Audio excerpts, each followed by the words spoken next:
Then the obvious question becomes, why were so many of them repeatedly meeting with him? And how did he have access? Joe has a very interesting idea about how this was happening. Let me just get real and say, if I gun to your head, what do you think your best assessment of what Epstein, who was Epstein, who was he working for? well, I don't know, right? So I'm just guessing. Everybody wants to say he was working for the Mossad. He very well could have been. He could have been working for the CIA. He could have been a guy who was on his own, but also working with them, right? Like a guy that they used, but they never fully endorsed. Like an asset? Yeah. Yeah. And a guy who could move money around. Right. He definitely... Good at laundering money. The moving money around stuff was very weird because he had money through no way that anybody could ever explain. Yeah. He had an enormous amount of money through no way that nobody could ever explain.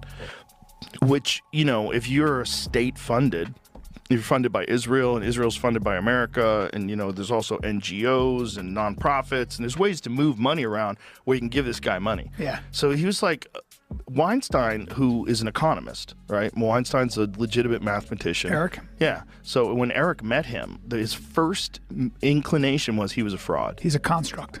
Yeah, a construct. And did he tell you the whole story about the girl sitting on his lap? Yep. So Epstein, while he's meeting with Eric Weinstein for the first time, has a beautiful girl sitting on his lap, and a woman, I shouldn't say girl. He said she was like in her 20s, and she's sitting on his lap, and he's bouncing around, so her tits are juggling around. While and he's asking math questions. Yeah, talking serious. So he was obviously nerd fishing. He was fishing for nerds, and I think he caught a lot of nerds in that net. Epstein wasn't working alone. One person doesn't suddenly become best friends with royal families across Saudi Arabia and England overnight.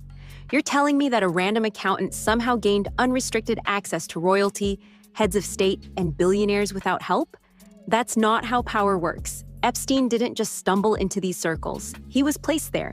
Relationships like that are built through gatekeepers, intermediaries, and institutions that benefit from keeping certain people connected and certain secrets buried. Royal families don't socialize with random financiers unless someone they trust is vouching for them. And that's the most uncomfortable part of this entire story. Someone from the government was probably working with him.